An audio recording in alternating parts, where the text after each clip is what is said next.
Welcome to everyday cooking. இன்னைக்கு நம்ம பார்க்கலாம் நல்ல சூப்பரான ரசகுல்லா. இதுக்கு நான் ஒரு 3/4 லிட்டர் அளவுக்கு பால் எடுத்திருக்கேன்.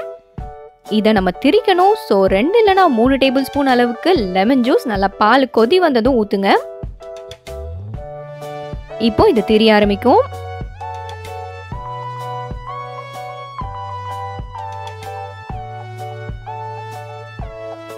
பால் நல்லா திரிஞ்சிருச்சு. ஸோ இதை நம்ம ஒரு துணியில கலெக்ட் பண்ணிக்கலாம். நல்ல சுத்தமான துணியில இதை கலெக்ட் பண்ணுங்க. லெமனோட புளிப்பு தன்மை இதுல கொஞ்சம் கூட இருக்கக்கூடாது. ஸோ தண்ணி விட்டு இதை நல்லா அலசிக்கோங்க.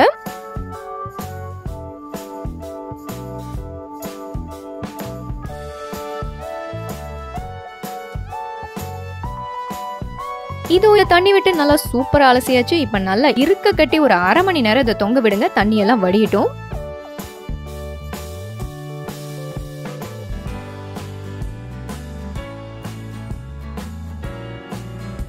இதோ தண்ணி எல்லாம் நல்லா வடிஞ்சிருச்சு. இதை எடுத்துக்கலாம். அடுத்ததா இதை நல்லா பிசைய ஆரம்பிக்கணும். ஒரு 10 நிமிஷமாவது டைம் எடுத்து இதை நல்லா பிசைங்க.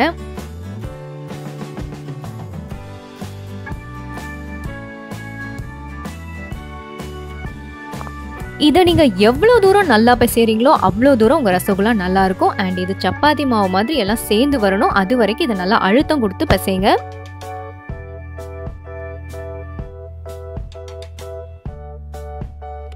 இதை நீங்க டைம் எடுத்து நல்லா பிசையல அப்படின்னா நீங்க சிரப்ல போடும்போது இது தெரிஞ்சிரும். ஸோ அதை அவாய்ட் பண்ணணும்னா நல்லா பிசைங்க.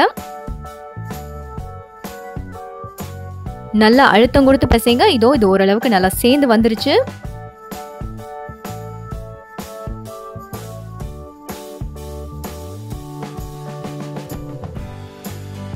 இதோ பிசைஞ்சாச்சு. அடுத்ததா இதை குட்டி குட்டியா உருண்டைகளாக்கலாம்.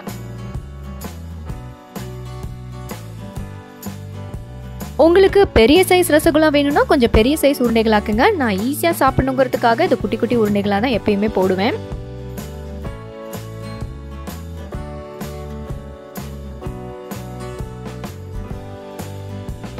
நல்லா அழுத்தி உருண்டைகளாக்குங்க. ஏன்னா எந்த கிராக்கும் இதுல இருக்கக்கூடாது.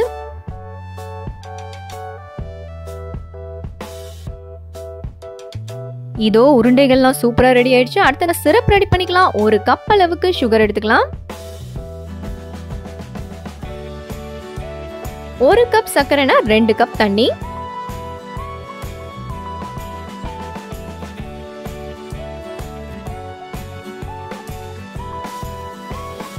சுகர் நல்லா கரையட்டும். அதே மாதிரி நல்லா கொதி வரட்டும்.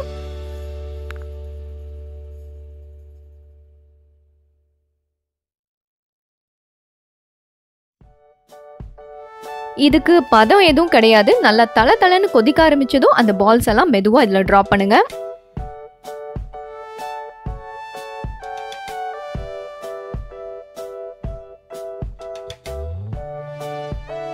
இது ரொம்ப லோ ஃப்ளேம்லயும் குக் பண்ணக்கூடாது, ரொம்ப ஹை ஃப்ளேம்லயும் குக் பண்ணக்கூடாது. மீடியம் ஃப்ளேம்லயே ஒரு 10 நிமிஷம் நல்லா கொதிக்க விடுங்க.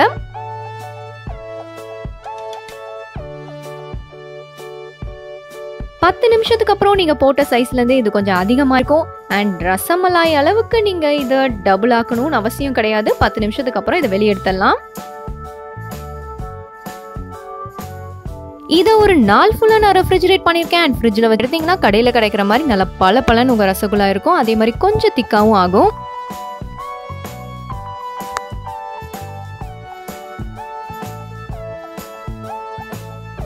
இதை நீங்க ஃப்ரிட்ஜில் தான் வச்சு சாப்பிடணும்னு கிடையாது. அப்படியேவும் சாப்பிடலாம். அப்படியே சாப்பிட்டா நல்லா சாஃப்டா இருக்கும். அண்ட் இதோ நம்ம ரசகுல்லா சூப்பரா ரெடி ஆயிடுச்சு. வேற ஒரு இன்ட்ரெஸ்டிங்கான ரெசிபியோட உங்களை சந்திக்கிறோம். அண்ட் மறக்காம எங்க சேனலுக்கு சப்ஸ்கிரைப் பண்ணுங்க.